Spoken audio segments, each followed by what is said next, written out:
Welcome guys, gals and non-binary pals to this week's episode of Buffy Boys, your regular retrospective on Buffy the Vampire Slayer from a queer, literary and feminist perspective. My name is Joel, one of your hosts, and with me as always is your other ebullient host. Brian, hi. How are you doing, Brian? Yeah, okay. I hear a dog pagging around there, uncharacteristically active and interested in our recording setup. Yeah, I mean, in fairness, we did just eat sandwiches, so I think he is interested in that mostly. We did. I don't know if it'll be as exciting as the whole pot of yogurt we allowed him to eat this morning, but hey Lugo. Yes. We also got him a new teddy, which is like, we were in IKEA and we picked him up a big dog toy, and it's weird because we used to get those for my family dog Scout. He's still alive, but she's going to die soon. But we used to call him Rufus, and she used to be able to do this trick where she would go find Rufus. Mm-hmm. And you could hide him anywhere in the room and she'd be able to find him because she's very smart. But Ludo actually has a real dog friend called Rufus, who he completely ignored when he met him. But I think they're going to be best friends. So I can't call this dog Rufus because that would be inappropriate. Well, also because Ludo has been absolutely savage in this dog, like predator instinct entirely out with this stuffed animal. Dragging the teddy everywhere. Okay. So this week we're going to be ranking episodes 80... This week we're going to be ranking the Buffy The Vampire Slayer episodes, and we're going to go from number 83 to 69 in our rankings. Okay, so for the bronze banter, that's us. Yeah. So we're going to hit it with confidence and verb, and I'm assuming because you haven't questioned my intro that you're very au fait with the meaning of ebullient in this context. I've just given up on asking, actually. But we're learning. It's like a word a day calendar. Okay. So cheerful and full of energy, but it can also mean agitated as if boiling. Okay, I'll go for the second one. Yeah, I think you can meet in the middle on that. So bronze banger. So we had a couple of interesting left of field things actually, I think, over the last week or so. So we might start off with a softball to you, Brian. We have the long-awaited return of Atlanta on television. Yeah. So Donald Glover's masterpiece is Atlanta. It is a TV show started in 2017, maybe 2018. But it's a bizarre fever dream of a television show. We've talked about it before. We would have watched season 1 back in the day. Season 2 was quite famous because it had an episode in which was called Teddy Perkins, I think, which was incredibly horrific and featured gothic, incredibly gothic, and featured Donald Glover in whiteface, an unrecognizable whiteface, in a really, really off-putting, eerie way. It's just it's mostly a horror show. I would say a comedy horror show. I would say like Jordan Peele's work definitely takes notes from, or they kind of share a similar space. I prefer Donald Glover's take on it. Donald Glover, of course, famous for being Childish Gambino, a rapper, who I really like actually, or I really like his early stuff. And that could just be a blanket statement for anything you like, Ryan, to be honest. But it is true. I'm not a big like This Is America, incredible song. His most recent album was only okay, but like Camp, so good, and Cul-de-sac, really, really good. But he's also very, very famous for having starred in Community, the TV show, which is it's amazing. Like Community is one of the best TV shows, I would say. Stands up. So this is a show, Atlanta. It was off the air for about 2.5 years there because it was already delayed, and then the pandemic happened. And in that time, the world and the context of the Black experience in America has evolved so much compared to when the show, we last saw the characters. Important to note, the show is extremely its central topic is the horrors of being Black in America, essentially, I would say, and kind of reformulating experiences from Donald Glover's childhood and making them odd horror fantasy stuff. Anyway, the first 2 episodes were released last week of season 3 finally, and they're really, really fucking good. The first episode is a I'm not even trying to talk about it without spoiling it, but it's kind of it's basically about Black children being adopted by white people, and it relates to specifically a case in 2018 where 2 white women adopted six Black children, and what happened to their really terrifying. And the second episode is about Black Peter in the Netherlands. Yeah.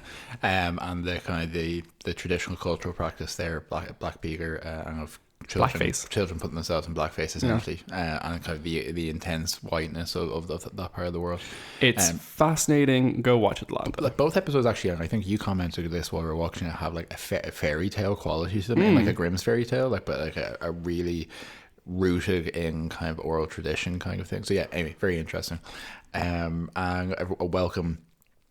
a welcome return. There's some other horrific moments there in that episode, the Netherlands one as well, that we can't even get to, but it's definitely worth it watch. It's not fully grounded in terms of what's happening, so it's very unnerving. And on a similar horror bench, going back to an old well, I played through over the last week or so the remastered version of the Alan Wake video game, which was originally released in 2010 by Remedy Entertainment, I want to say they're called Remedy, but they're a Finnish games developer. And if you're kind of anywhere in this space, you might be familiar with obviously Alan Wake, with Max Payne is kind of their hard-boiled private detective, or actually not, he's a private detective, but he's a cop on the run character. The Control, which was a recent one which came out, which was based on kind of an X-Files type Bureau of Unexplained Events type thing.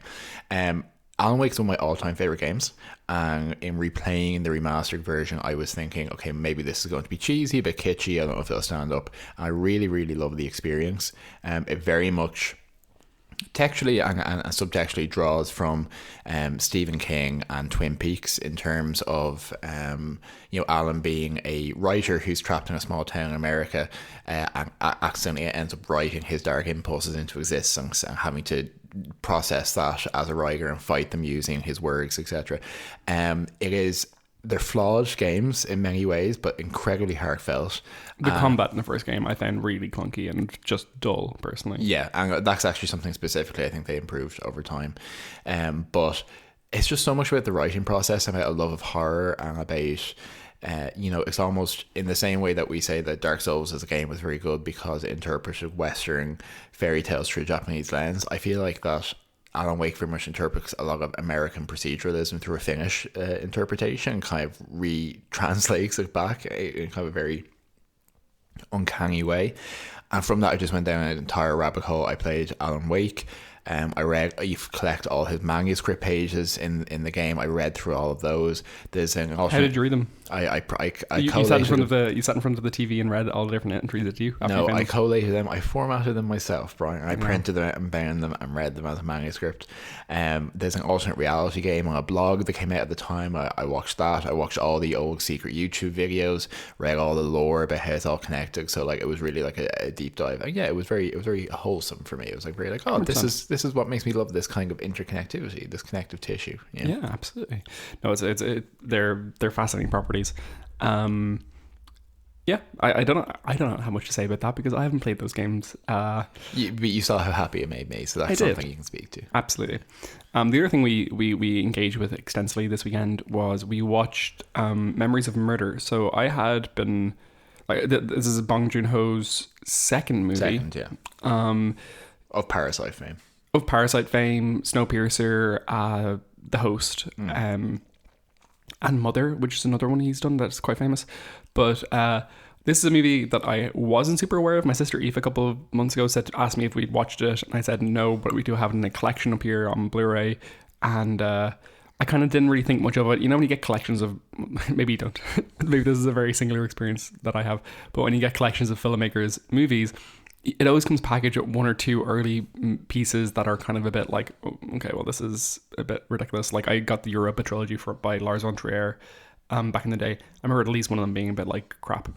But this is it's 2003. It is based on an actual thing that happened. It's Korea's first serial killer is what they would refer to it as, and or like what it was referred to nationally in Korea. And it's about some detectives who kind of realize that there is serial killing happening to women, and that and kind of like just struggling with that. It's a bizarre movie. It is unusual. It's incredibly compelling to watch because we're big fans of thrillers specifically. Yes, and as underexposed to kind of this particular national cinema, being able to see that same convention but interpreted through kind of a different cultural background is very interesting. I think it's almost certainly extremely influenced by Silence of the Lambs. Yeah. There's a lot of that, which is one of our favourite films. It's set in the late 80s, and it stars Song Kang-ho from Parasite, who's one of his most And famous role. Snowpiercer and The Host. Is he in Snowpiercer?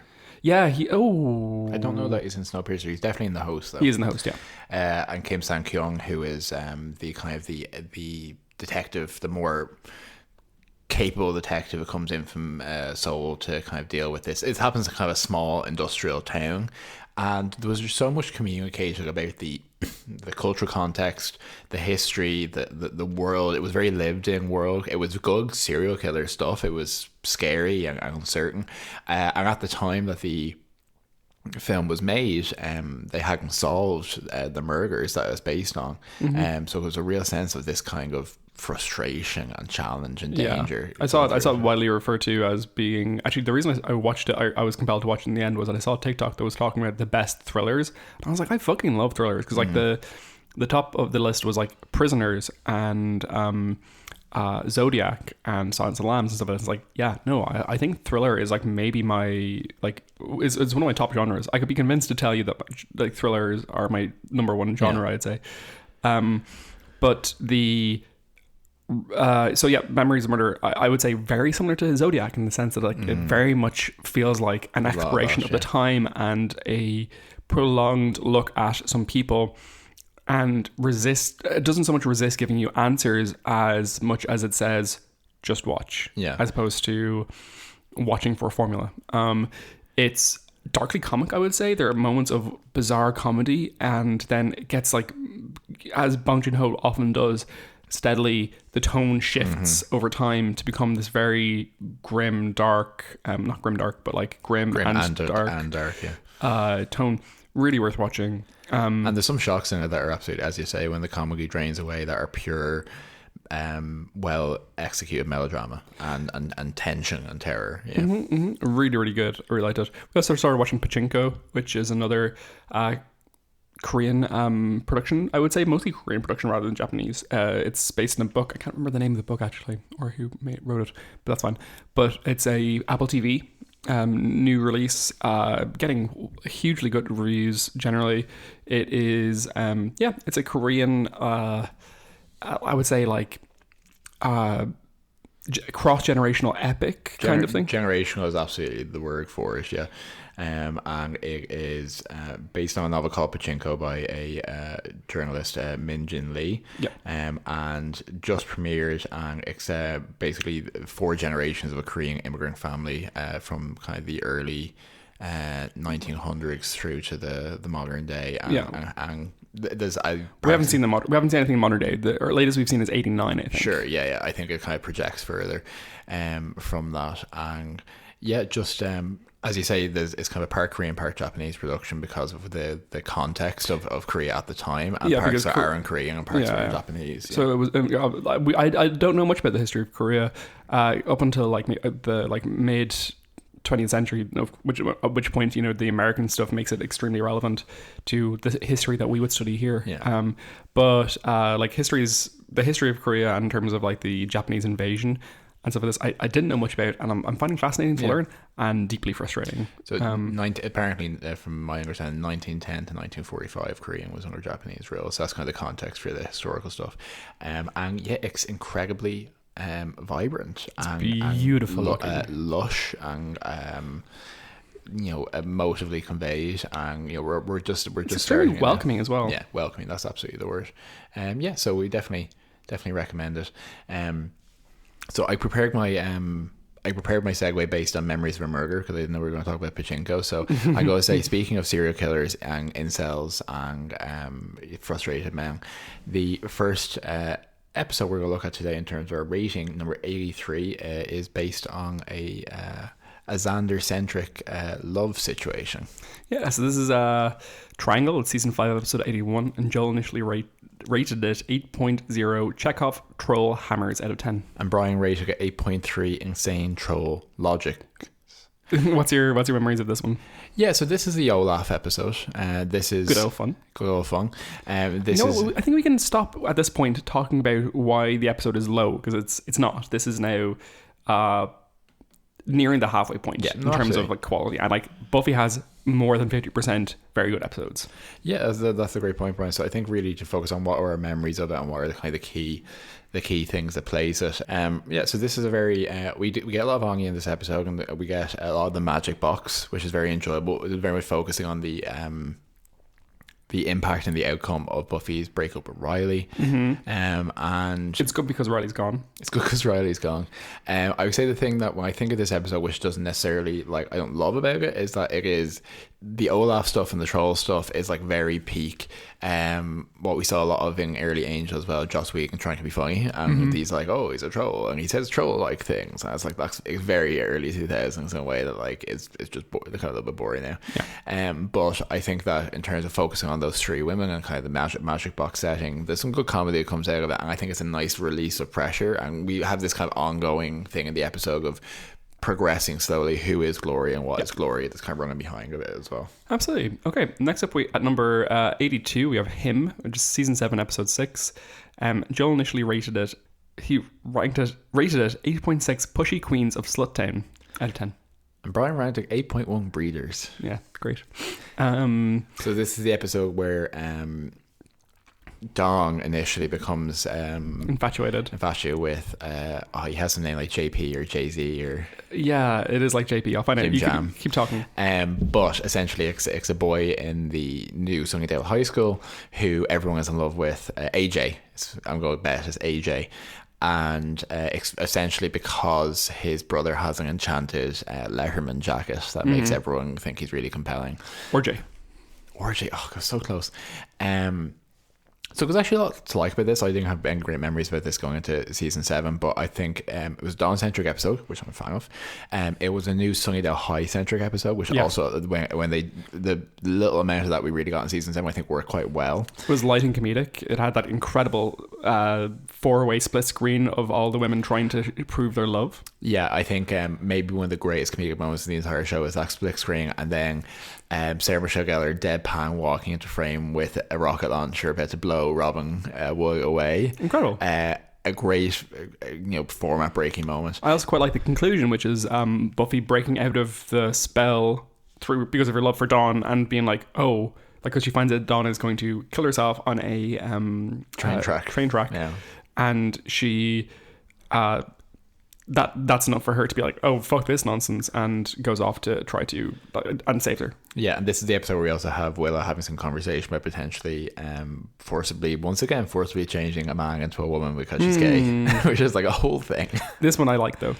Yeah, it does play for comedy, but like Buffy is not a show that people think about as a comedy show, but when it does comedy well, it's really good.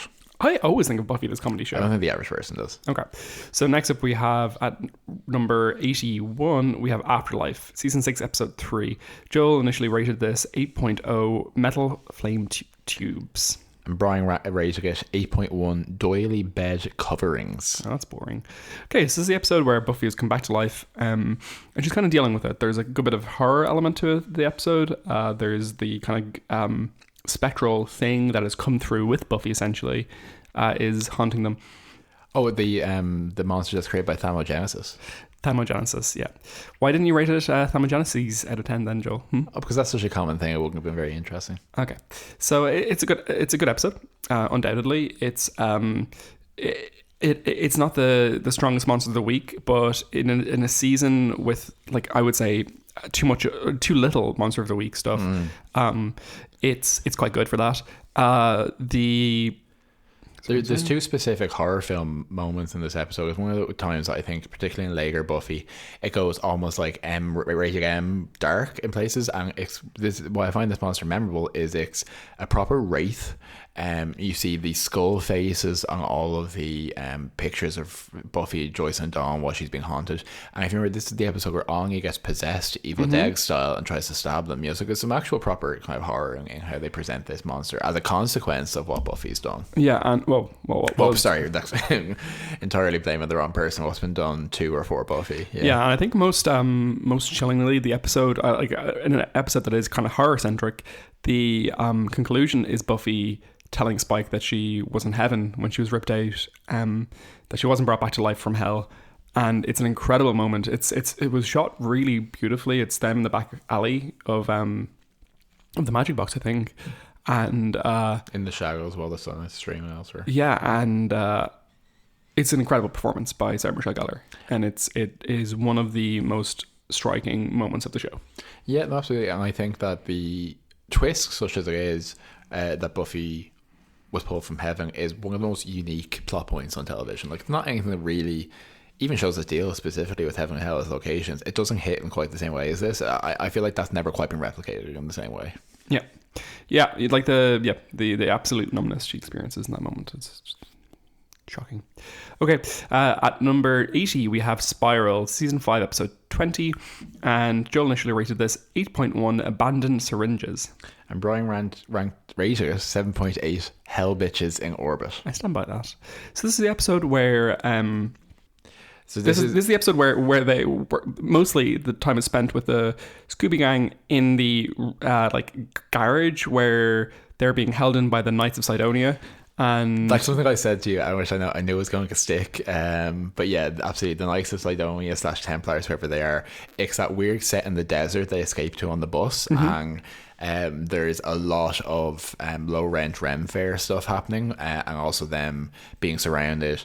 I think this is also where it kind of comes to a head, where they have the force field that they're being kind of kept back with, and eventually they arrange a deal to allow Ben to come into the inside, which because Giles has been really badly injured. Yeah, and that's where it all falls apart, because Ben, did you realize he's Glory? Who? And then this ends with, I suppose, this climactic scene is that Buffy falls into one of her patented emotional comas. Yeah, which is like I would say for this kind of stretch of the end of season 5, where I think Weight of the World is very good, and I think The Gift, both incredible. I think this kind of stretch where it is just kind of like trying to get to the end of the Glory stuff, it's a little like lacking at times. And this would be my least favorite part of it, is when they are just kind of camped in one place and trying to figure it out. But it's still good fun, and it's good fun. Yeah, it has some good chunky mechanisms to it in terms of the force field and the different dynamics. And I think the stuff with Ben pays off very nicely here. And while I think the Knights of Byzantium and all that is a little cheesy, and like they're magician like people in between them, and like they have magicians with them and stuff like this, and it's just like, okay, it's all a little strange. But where are you staying when you're not doing this? I know, like, do you just go back to like work in the Best Buy or whatever? What I always liked about the stretch of season 5, and which I think season 5 does so well, is communicating Glory as a threat that is exponentially more powerful. She's scary. Anything. She's scary. Glory, and the fact scary. that they have to run and hide, and Buffy cannot physically fight and cannot stop, like that is, it's one of the reasons why I'll come back to it again and again, but I think an ending of season 5 will have been really impactful, because Glory is unstoppable in all the conventional ways. Yeah. Okay, next up we have at number 79, we have Grave, season 6, episode 22. Joel initially rated it 8.4 demonic girl boss temple out of 10. And Brian rated it 8.1 Great Balls of Fire. And so this, of course, is the season 6 finale. Yeah. And I think it is undoubtedly the worst season finale of any season. At the same time, it has a lot going for it. You know, the little yellow crayon stuff doesn't do much for me, but the... you can now buy autographed little yellow crayons from Nicholas Brennan's website. We don't want to talk about that.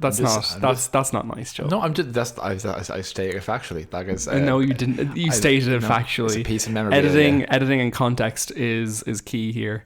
Anyway, so with that, I don't like that at all. I do like Willow experiencing this absolute collapse, and when Willow turns back into Dark Willow turns back into normal Willow and is just so aggrieved, it's heartbreaking. Allison Hannigan has gone down in my estimation in this watch through than previous, because I used to hold her in such so high regard. And for me, it's like, oh, I've been ignoring the best performance here, which is Sarah Michelle Gellar's, because it's sometimes straightforwardly brilliant, as opposed to, like, I think Alison Hannigan cries more often. I think that kind of got at me, and I'm not trying to pit two women against each other. That's not what I'm trying to do here. I'm trying. They're two actors in a very woman-centric show. Exactly. All you're saying is you've adjusted for inflation, that you didn't. Yeah. I absolutely agree. I think that when you're okay, if we're rating like actors through the show, like, probably goes Sarah Michelle Gellar, Allison Hannigan, Patrick. You're trying to say Patrick Stewart because he's an old English man. Yeah. Anthony Stewart Head. Then probably Emma Caulfield, and then Michelle Trachtenberg, right? Yeah, in terms of the regular cast, I think so. And then maybe Spike after that. Yeah, James Marsters. Like, I mean, I can't fault his performance. Yeah, he has a lot of range. So I like the weakest of the season finales. Mm-hmm. But also the Buffy Dawn stuff. That's what I was about really to say. Striking, really lovely, and really important. Mm-hmm. And definitely an under recognized plotline throughout this part of the season, and the season in general, is Buffy coming to respect Dawn as a woman and as an independent and as an adult in that sense. So I think that part of the finale is strong, and while some of the yellow crayon stuff runs a little ham and cheese, I think that I've always thought that the idea of Xander having the solution others don't, and what they're going for in terms of Willow being the big bad, I think that introspection for the show is actually a good idea, and it executes here and there. Yeah, absolutely. But what I'd say as well about the Dawn Buffy stuff is that, like, not only is she kind of learning to respect Dawn as an adult, she's also starting to embrace the parts of herself that she doesn't need to protect anymore. She can let go, and she can kind of start to move forward with integration and stuff like this, which I think it's a really complex note of her saying, I'm not going to try to keep you away from this anymore. Yeah. It's not a season finale message as standard of, like, you know, I need to save you is very standard, or sacrifice or loss and stuff like this. But saying, you know, I want you to experience the world. It's an unusual, complex communication, and I think it's really interesting. Okay, next up we have 78, and what we've ranked at 78 is Beneath You, Season 7, Episode 2.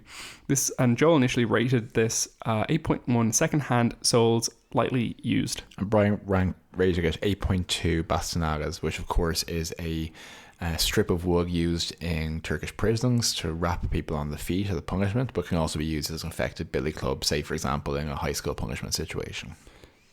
Is that where I got that from the episode? Yeah, Robin Wood has a quote about saying that the only thing that students respect is like the beat, the butch and the bastonada or something like that, but essentially that's part of their dialogue. Oh, if you say so. Trust me, you put a question mark next to your own rating, so I felt the impetus to verify the background of this. So this is the episode where there's a giant worm on the loose, where Anya has basically turned a man into a worm as an overblown punishment, because she feels like she's lost her touch. Into tremors, basically. Yeah. Spike is underneath. Spike has kind of like come back and said, like, oh, I'm actually normal now. He's pretending everything's absolutely fine to Buffy, and it's not. He is losing his mind. He is hearing the first at all times, because she's found him in the previous episode in the basement of the school. And how the episode kind of like concludes is, Spike going to take down the worm, and instead like sticking a pole right through a man. Anya has reversed the spell at this point, which is a real grim situation for her.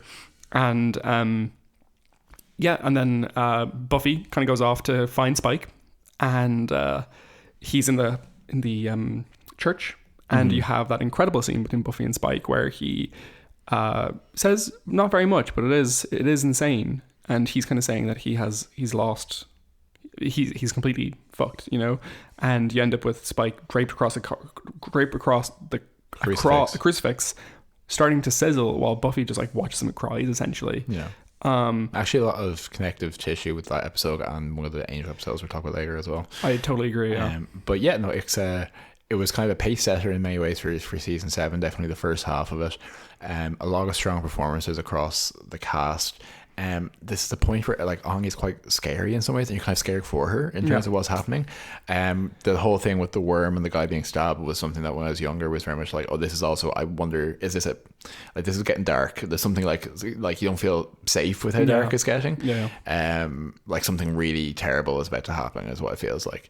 And yeah, I think it contributed to a real reinvigoration of the setting and the plot at the start of season 7, which was like, not that it flagged, but like it was absolutely time to do that, and I think I actually did it with aplomb. And Spike's, this might be my favorite Spike scene in the show, you know.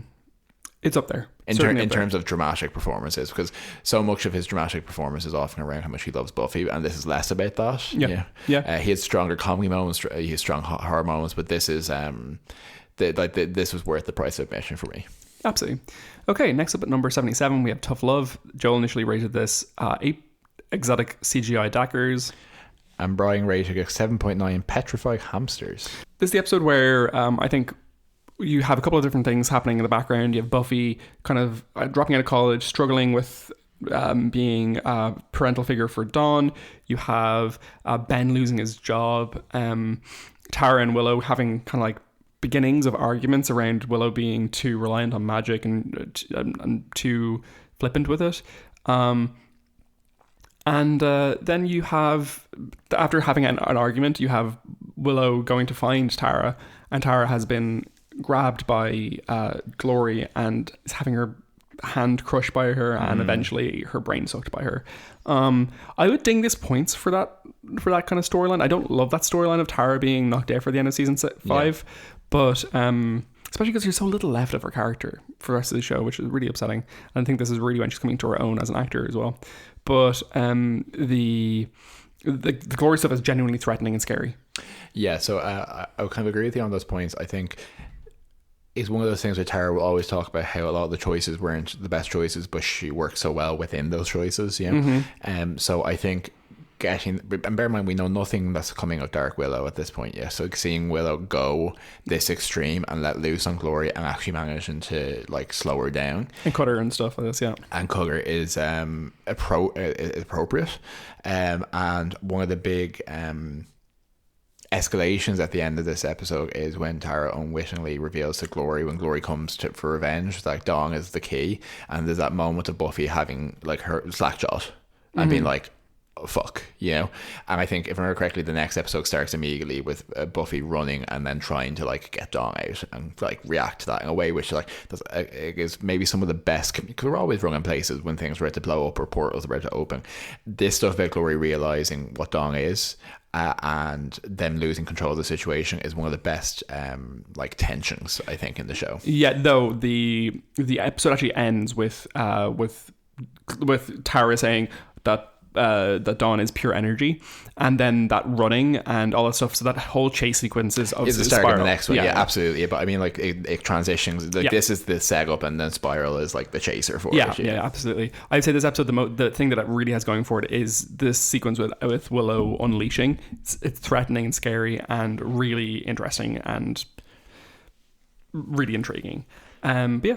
And I think if you kind of can extract some of the problematic or difficult choices from it, you have a gay person like reacting to their partner being hurt in this way in a slightly power fantasy way, kind of getting the retribution that you want to get, and there's something in that, I think. There's something to be said about the fact that the strongest character in the show is a queer woman. That's incredible. Okay, at number 76 we have When She Was Bad, season 2 episode 1. Joel initially rated this 8.1 knockoff Stars of David. And Brian rated it 7.7 because this is one of my favorite jokes from Buffy, must say. So this is the episode where Buffy's been gone for the summer. She hasn't really been in touch. She's been staying with her father. Willow and Xander are kind of flourishing with the idea of kissing each other at the beginning of the episode, which is kind of weird. And then Buffy comes along, and Buffy is kind of presenting herself as very normal, but she's quite traumatized from having died and all the stuff with the Master. This is the episode where the Anointed One is bringing back the Master. So they've found his bones his and want to bones. revivify him. Yeah, and it's pretty great. You know, it's scary. You have Jenny Calendar and Cordelia being kidnapped and strung up from the ceiling, right? And because they were the people who were closest, and Jaws as well, I think, because they were the closest people to the Master when he died. Yeah.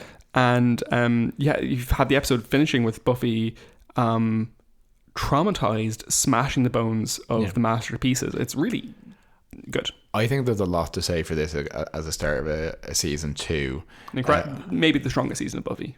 Yeah, absolutely. So I think if you place this when it would have aired, so I think season 1 almost had this limited premise to it, which is, yes, she is a Slayer, but the thing is the Master is the villain that she has to kill. You could almost argue, like, where does the show go after she has killed the Master without just repeating bigger and badder vampires, which is not what it did in the end. Yeah. And with this season 2, you expand the universe a bit. You have a sense. I think it's the first time they introduce. It's a small note, but the fact that it's been a summer has passed in the show as it had in real life, and kind of, I think, grounding it in its demographic in that way was quite nice. Absolutely. And I think showing a good progression, showing that there's giving confidence that there's more for the show to do, and I think specifically taking the premise and the promise shown by Sarah Michelle Gellar in Prophecy Girl and having her smash the bones and everything that communicates, being a really good expression of what the show can do in terms of, like, because bear in mind the shows at this time after one season, they were so non-serialized and they were so monster of the week and so resetty, and this was like, no, there's consequences to this, and that's I think something, a legacy that the show really carried through very strongly. So yeah, a great start to a great season, I think. I totally agree. Next up at number 75, we have Dirty Girls, season 7, episode 18. Joel initially rated this 8.0 raggedy political haircuts out of 10. Raggedy pontifical haircuts. And Brian rated it 8.1 gaping maws. Yep. So this is the episode where Caleb was introduced. The episode opens with Caleb picking up a hitchhiker who is one of the potentials going to Sunnydale. He stabs her and gives her a message for Buffy. I think I like this episode because Caleb is a really fascinating character to have introduced to it. We talked at length about how we feel he was introduced too late to be really impactful, but it's great. And as a character, I'm intrigued by Caleb on an ongoing basis, I would say.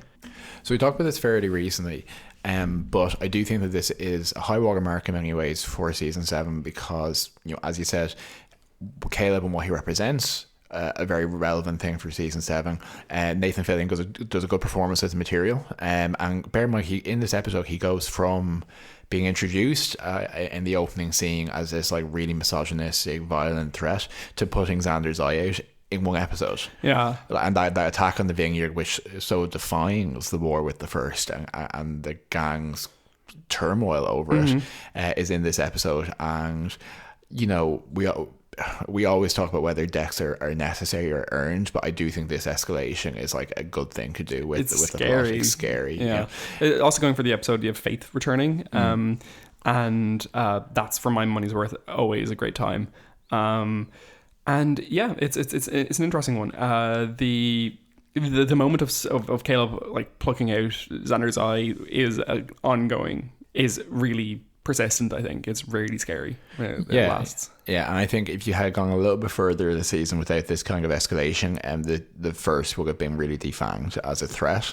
So yeah, I think one of the really solid components of season 7, and it's encapsulated in this episode. Yeah, and also I think what interesting about the episode is actually quite enjoyable to watch for season 7 episode. Okay, next up we have Next up at number 74, we have Bargaining Part 1, season 6, episode 1, and Joel initially rated this 8.3 psychic GPS.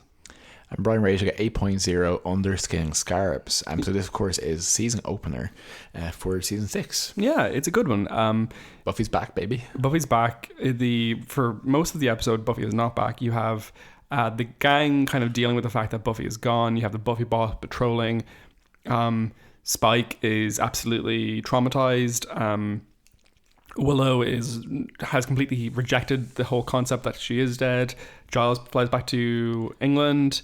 Dawn is struggling. She's sleeping up next to the Buffy bot, trying to... Oh my god, I entirely forgot about that. Yeah, that's very difficult. Yeah, and then you have sequences like Willow killing that deer in a really terrifying way, which was edited out of our watching, which is crazy. And then the actual resurrection of Buffy, which is exciting and scary and spooky. Yeah, and I think they communicate two things really well in this episode, because this is a real potential to jump the shark, is particularly with the start of a new network and all that kind of stuff, is that while it's not that the world has ended without Buffy, things are substantially worse when she's not there. Yeah. And that the ritual to resurrect her has significant cost, because you need to make clear that this isn't something we can do every week when she falls down well, you know? Yeah. They really do, like, introduce the idea and the conflict that maybe they're doing the wrong thing, which the debate continues through season 6. Did they do the wrong thing by bringing her back? You know, so I think it sets a really good tone for that. What I'd say as well is that it's an interesting threat of when the vampires, when the evil of the world finds out that Buffy is no longer in Sunnydale, what's the implications there? And like introducing that threat, which of course doesn't pay out until the next episode. And I don't like the payout, but I do like the threat of it. You know? And the demon bikers are in this episode as well. Yeah, and they're grim and S&M-y and weird. Yeah, and they are a weird escalation of what's usually, the garden variety vampire, I guess. Yeah. Mm-hmm. Okay, next up at number 73, we have Intervention, season 5, episode 18. Joel initially rated it as 7.3 glass shards in the face. And Brian rated 7.8 scabby morons. Yeah, so it's the episode where Buffy goes on her vision quest. And what does she find on that vision quest, Brian? She finds out that death is her gift. It's an interesting one. It's a silly one. In some ways, it's good. It's good fun. There's lots of like good comedy through the episode, as well as the like unusual imagery that's included in the kind of the vision quest aspect. There's lots of like. I think there's a lot of references to Restless in this episode. But yeah, no, it's all around. I think like a good episode. I think there's also a comedic element there where Spike has obviously commissioned his Buffy bot, and she's going around confusing people, being weird and sexual and stuff. So you have Sarah Michelle Gellar play two very different roles in this episode. At the end of the episode, I believe this is where Spike gets tortured. Yeah, so this is one exactly. He gets tortured by Glory, which is grim. And does he understand that it's to protect Dawn? Yes, he specifically is. He's very aware that it's to protect Dawn, and that's why when Buffy comes in the end of the episode, he thinks it's the Buffy bot, and she gives him a kiss, and she says thank you. Yeah, I wish it's like a layered and complex moment for the character and the actor to portray, him not realizing it's actually Buffy, and her genuinely kissing him because she realizes what he's done something real. And I think really trying to introduce the idea that Spike can do something real, which I continue to think is quite a fascinating concept, which again carries through to Angel, and we'll talk a little bit later on. So kind of a lot to go on there. Yeah. Next up at number 72, we have Blood Ties, season 5, episode 13. Joel initially rated this 8.1 unicorn candles out of 10. And Brian rated it 7.9 big love and traumas. Yeah, so this is the episode where is it Dawn's birthday or Buffy's birthday? It's Dawn's birthday. Right? Buffy's birthday. It's always Buffy's birthday. Okay. Buffy's birthday. But it's a really strong Dawn episode, I would say. It's the episode where Dawn finds out that she is the key herself. She has an extreme emotional reaction. She is absolutely traumatized by it, and Michelle Trachtenberg does a great job of selling that specifically. This is one of the Dawn moments that Dawn haters have often criticized. It has the get out kind of like sound noise, which people really grasp onto. Like, fuck off, honestly. But also it has a really incredibly touching moment at the end of the episode and one that is really pertinent to the season finale, where Buffy shows that like they both share the same blood and they are sisters no matter what, and that they're in this together essentially. And it's a very strong, very important thing to communicate. Yeah, and this also involves Tara and Willow performing a spell that teleports Glory into the upper atmosphere. Yeah, which hard to hard to like argue with. So yeah, as always, this kind of hinges on whether you believe and care about the Dawn Buffy relationship, and I do. I really do too. And I think it's kind of a good opportunity to really talk about one of the secondary threads of the show, but which is always there, which is found family. Yes. And this is very much about that. Totally agree. Next up, it's number 71. We have Help, Season 7, Episode 4. Joel initially rated this 8.2 obsessively sharpened pencils out of 10. And Brian rated 8.1 thighs unused. So this is the, that was one part of her poetry. This is the episode where Buffy's kind of, it's really still where they're kind of threatening to do a whole season in the high school. Buffy is a guidance counselor, and she wants to help Cassie, who is communicating to people that she is going to die. So they go through all the different ways of trying to help her. They find her web page where she posts her poetry. Great web page. They go talk to her father, who is like, I'm not abusing her, what are you talking about? And eventually you find out that there is a group of boys who are trying to summon a demon. Buffy infiltrates them, and they have kidnapped Cassie at this point. Buffy infiltrates them after Dawn has befriended Cassie and quite emotionally tried to befriend her, and eventually Cassie dies of a heart attack or some sort of heart congenital failure or something along those lines. It's a complicated episode. It's good. The ostensible threat of it is actually the most broad part of it, because it's yet another collection of frat boys trying to like use a terrible evil to like amplify their trust funds, as their fathers and grandfathers have done before them. But people remember Cassie from this season. It's a weirdly deliberate story. This story does not need to be in this season. And I think it's acted very well by everyone involved, by Dawn, by Buffy, by Cassie. It says a lot about Dawn's character in this episode, and also Buffy really struggling with the idea of like not being able to save someone, and how that interacts with the fact that what defines her is like not stopping, you know, and how you reconcile the two parts of being the Slayer and of being Buffy Ann Summers, you know. So it's a really complex episode thematically. And it very much leads to like, you know, her decision at the end of the season, which is that I can't save everyone, so I need to empower more people to help. Yeah, exactly. And then Cassie obviously comes back later in the season as a face of the first. So it actually lends a lot of these are the kind of episodes that if you start to take them out of the running order, you actually lose a lot of the impact of the season. And yeah, I think it's very memorable to me. I remember this episode very much going into rewatching. I remember watching this live. Yeah. Okay, next up. Two very significant episodes for our last two here. Or as I was going to put it, at number 70, we have an episode which you might not remember, but it actually does contribute quite a lot to the Buffy mythos, which is Welcome to the Handmaid, Season 1, Episode 1. Joel rated this 7 Epstein bars / skateboards / aphrodisias.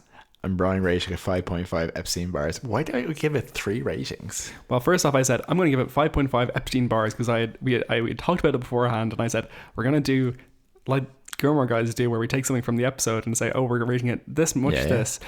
So you're like, I said, I'll rate it 5.5 Epstein bars. And you're like, well, I'll rate it 7 Epstein bars. And I was like, no, Joel, we're not, that's not what we're doing. And you're like, fine, skateboards. And I was like, no, it's supposed to be something funny. And then you spent like half an hour moaning about me having done that. And you found aphrodisias, which is the name of one of the girls. The magic of editing, yes. Sorry? The magic of editing, you know, bring all that together. Magic of editing, 100%. But it's the... No, I remember Aphrodisia, so it's the name of one of the girls in the Cordettes. No, it's actually not in Cordettes. It's one of the girls in the like changing room. They're like, and I said to Aphrodisia, blah, blah, blah, blah. Yeah, and I feel like there's some joke there where it's almost like she said something along the lines of, and then she said I wasn't down to earth. What do you think, Aphrodisia? Yeah. Anyway, it's a weirdly good joke for the. So I mean, that's my final, my canonical rating is 7 Aphrodisias out of 10. So welcome to the Hamlet. This is the episode where we meet Buffy the Vampire Slayer. So I think there's a couple of things this has to do. It has to act as an episode of Buffy, and it also has to act as an introduction to the show. So it has a tall order, and pilots are difficult. I think so too. And what I'd say is that, like, you know, where originally I probably would have not enjoyed it a huge amount while not enjoyed it. I would have been critical of it while watching it through this time because it's silly and stupid, and it's not consistent with the tone of the show. I like it for all those reasons now, and I've always liked Welcome to Hellmouth. I would watch it in a heartbeat again now, you know. But I think thought we were doing a slightly different kind of. I don't know. I think I had a different perspective when we started rating the episodes in this podcast. is this in the top half of episodes I would just stick on 1000%. Yeah. No, I absolutely agree. I think for pure production value, for pure time to develop the characters, it's not as strong as some of the later stuff for very obvious reasons, as with any show. If you ever watch a show where the best episode was the first one, you're probably not in for a great watch overall. So true. But I think it's an incredibly iconic episode. It's a wonderful pilot. I think you can see the characters we have in season 7 in these characters here. I think that's a consistency that is loggable. And yeah, I think I watched the first episodes of a lot of genre TV shows, and this is really up there in terms of communicating a huge amount of information in a short period of time. And yeah, it's just a heck of a lot of fun. It is a lot of fun. Next up, we have at number 69, the last for this episode, we have Primeval, season 4, episode 21. Joel initially rated it 8.1 shattered bone spurs. And Brian rated it 8.0 hungover librarians. Yeah, so this one doesn't need a lot of introduction. It is the conclusion to the Adam arc in season 4. It's an unusual season in the sense that the conclusion of the big bad is not in the finale and instead is in the penultimate episode, making way for Restless, the true, maybe the best finale of any season of this show, in my opinion. So you have basically Buffy and the gang have been split up by Spike primarily in the previous episode. They've come to realize that they're being manipulated, and they realize that they need to work together to solve this issue. What this episode has going for it is great action, and most importantly, the central metaphor, which is Buffy, Willow, Giles, and Xander coming together to become the heart, mind, spirit, and body of the Slayer force, embodying the Slayer force, which they call down upon, which causes Restless to happen, and Buffy going transcendental and destroying Adam that way. It's really striking. What it has going against it is that the Adam storyline never really goes anywhere, and also the voiceover at the end with the government being like, and we'll fill this in with concrete and blah blah blah blah. It's just like dull shit. There's even a line in the plot summary for this in the Wikipedia which says, in a largely unseen battle they join with the initiative to stop the demons, etc. So absolutely, sometimes an episode is worth getting to one scene. Yes. And I would say that, like, absolutely going into this, them combining their powers and recognizing not even their powers, but combining their strength, and saying to Agam, that he'll never understand where their power comes from, and her killing him in that way is incredibly memorable, incredibly impactful, incredibly relevant. Relevant enough that, like, you need this for Restless to happen, not just mechanically, but plot, like, thematically. As you say, the weakness is that the kind of toy soldiers firing blanks in this fucking aircraft warehouse outside of Los Angeles or wherever they filmed it. Do you know what I mean? Like, that doesn't really, no one's excited about that. It's very, my head kind of like Joss Whedon thinks that everyone's looking forward to his military stuff because he keeps bringing it back in all his properties, and everyone's like, no, please just stop. Yeah. So that stuff is whatever, and Agam's threat is always underdefined. Yes, and he never feels after he's going to release lots of demons generally. It's like a half demon army or something. It's not even an apocalypse, is it? Yeah, it's such a limited threat, but look, ultimately, the enjoining spell and what it says for the characters and how it defines characters both backwards and forwards in the show, incredible, I think. So I think, while not the strongest big bag conclusion, a very worthy episode. Yeah, I think it's a key. I was going to say a key cipher. It's a key. It's a key metaphor to the show. Is that quartet of spirit, soul, body, and mind. Yeah, absolutely. Spirit, soul, body, and the hand. No, that's body. It's the head, the heart. Oh, the head, the heart. Yeah, the head, the heart, the spirit, and the body. And the hand, I think. Yeah, okay, hand or body, whatever. It's the same thing. Well, no, the hand is necessary because she enacts. Yeah, anyway, it's the whole thing. I love it. Yeah, me too. And I've stolen from it in things I've written before as well. So. I fully believe it. Okay, great. Next episode, we're going to be doing the next. I think it's 15 again. Let me just check. It is going to be another 15 episodes. We're going to be going from 68 to not 53 to 54. 68 to 54, I think. And having a quick skim there, how will you characterize this next batch of episodes? What are we? They're kind of great. I think they're episodes that we really love and other people might like underappreciate, like Living Conditions, which I fucking love. And we even have some season 2 episodes in there, guys. I think we've only had like maybe 2 or 3 episodes of season 3 so far in this whole ranking. It's funny that given just because the season that's in, like, some of our top episodes are going to include The Anointed. Yeah, I know. You know what's really bizarre is that one of them is going to be The Witch. I think it's finally time to talk about The Witch. You rated it 6.8 initially. What's wrong with you? Well, like you yourself were talking about how when we first did the first batch of episodes, I think we had a different lens on how we were looking at it, and it's one I think I would be happy to maybe reassess. Like when people go back at, you know, who's that guy you like, the music critic. Robert Christgau, or like things where people go back to ratings from 15 years because, you know, we got that one wrong. Yeah. So will we have a look at the Cordelia Chase? Let's. Okay, so you tell us about those. Yeah, we'll do. I thought they were 2 really interesting episodes of season 5, and I enjoyed watching them. I can remember one of them. You can remember both of them when I describe them. So the first one, Lineage, was a heavily Wesley-centric episode, and it involved his... I've combined these 2 episodes in one in my head. It involves his mentioned off-screen but never seen father, Roger Wyndham Price, comes to Wolf from Heart ostensibly because we find out there are surviving Watchers. Well, do we? Well, so this is it. So this is something we'll unpack, but the premise is there are surviving Watchers, and they want to reform the council, and they want to include Wesley on it, and he's there to assess whether Wesley is suitable to do so. Basically asking Wesley to apologise for Buffy. Yeah, and Faith. Which is hilarious, because, like, you know, the idea that, like I don't know. It's just so funny that the council, like the Slayer, the Watcher Council, walking around being like, we do not have a Slayer currently, but we do think we're very important and more important than the Slayer. Well, so his father, anyway, he comes to Wolf from Heart to assess Wesley and assess the whole situation and see if and that's really a situation that just causes a premise for him to have conflict with his song and for us to explore this. At one point he says that there's someone amongst the council who think Wesley's 10 years of Watcher is ranking amongst their greatest failures, and Wesley says how does he rank worse than everyone dying in an explosion? So, which I thought was great. So there's a lot of, and also the kind of the side plot here that happens is that they're being attacked by robots, a cabal of cyborgs specifically. Well, no, because the cyborg element is relevant to the episode. And why is this happening, and how do they deal with it, and what are they in search of? So ultimately what it culminates is that we find out that, you know, his father is a turncoat and is actually doing all of this to get access to a vault which Wesley has, which has a magical artifact which can steal Angel's will, and they think it's necessary to control Angel and control Wolf from Heart, this unspoken third party agency essentially.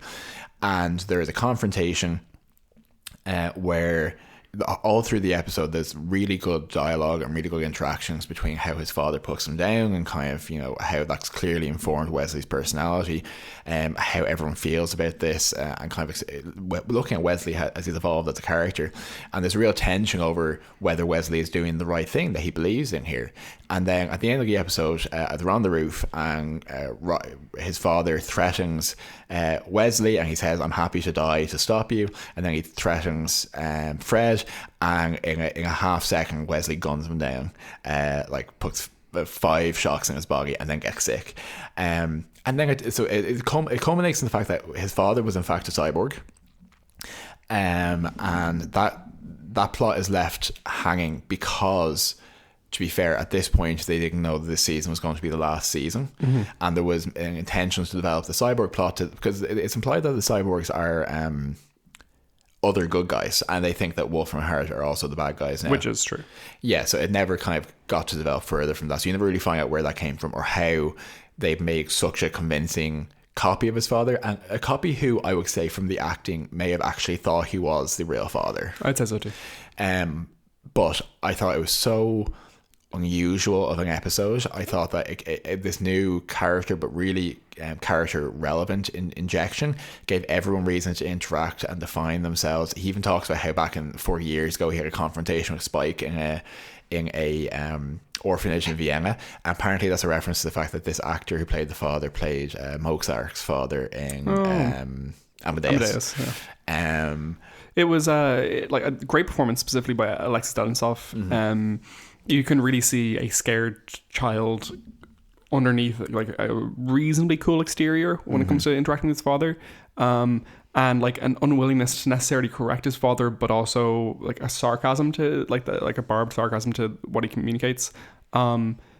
A clearly traumatized character, one who definitely retreats to an older version of himself in this episode. And at the end of the episode, he calls his real father, and thinking that, you know, he basically has to grapple with the fact that even though it might not have been his actual father, he killed him. And he willingly, like, he made the decision in a moment to kill his father. Yeah, and to defend Fred, and that is a moral thing which will stay with him. And he tries to call his actual father, his father, he still can't have a real conversation with him. And it's all really good, I think, for his character.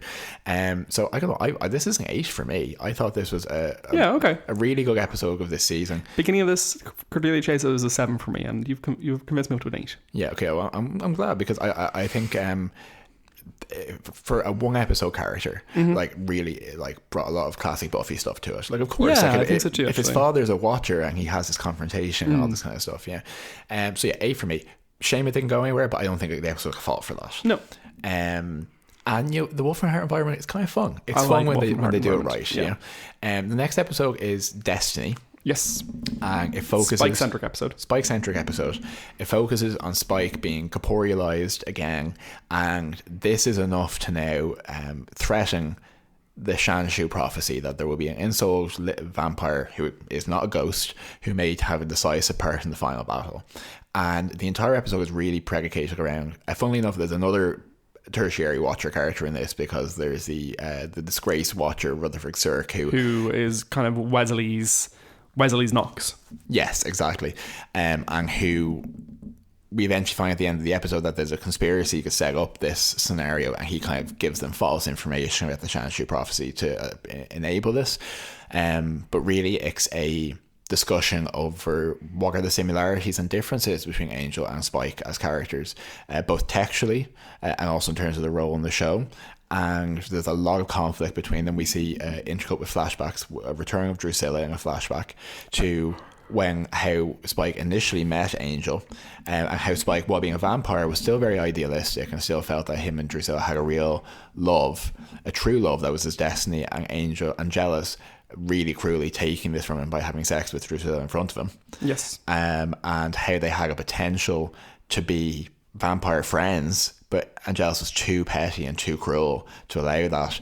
There's a lot of homoeroticism in that interaction, where he explicitly says, I've often, although I like the company of women, I've often thought about what it'd be like to kill with another man, and they both hold their hands in the sunlight together.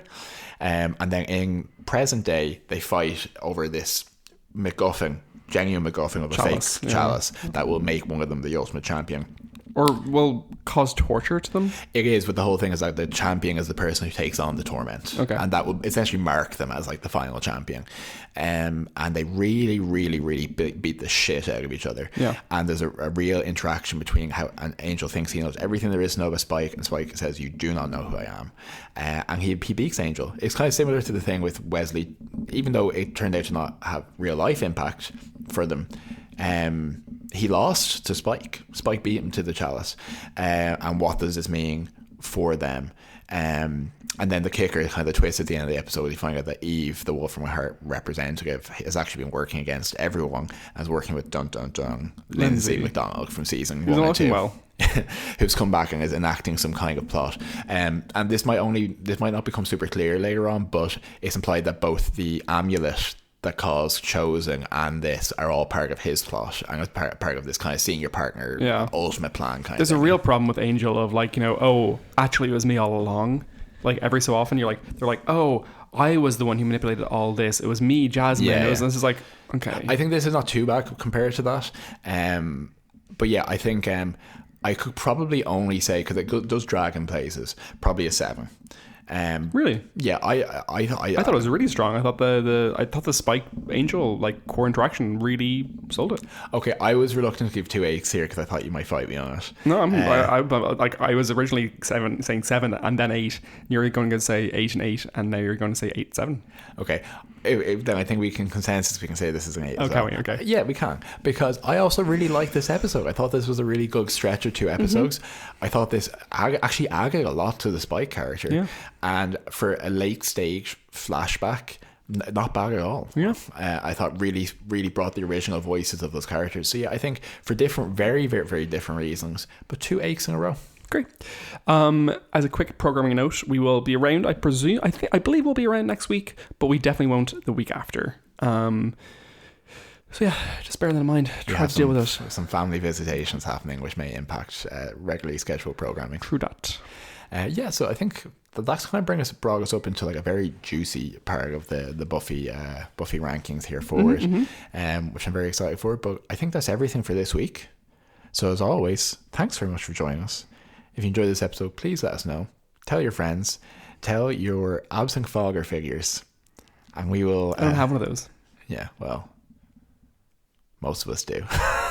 that was okay. Never mind. Whatever. Bite your tongue, heathen. And we will see you next time right here. Where? Right here on Buffy Boys. See you, Brian.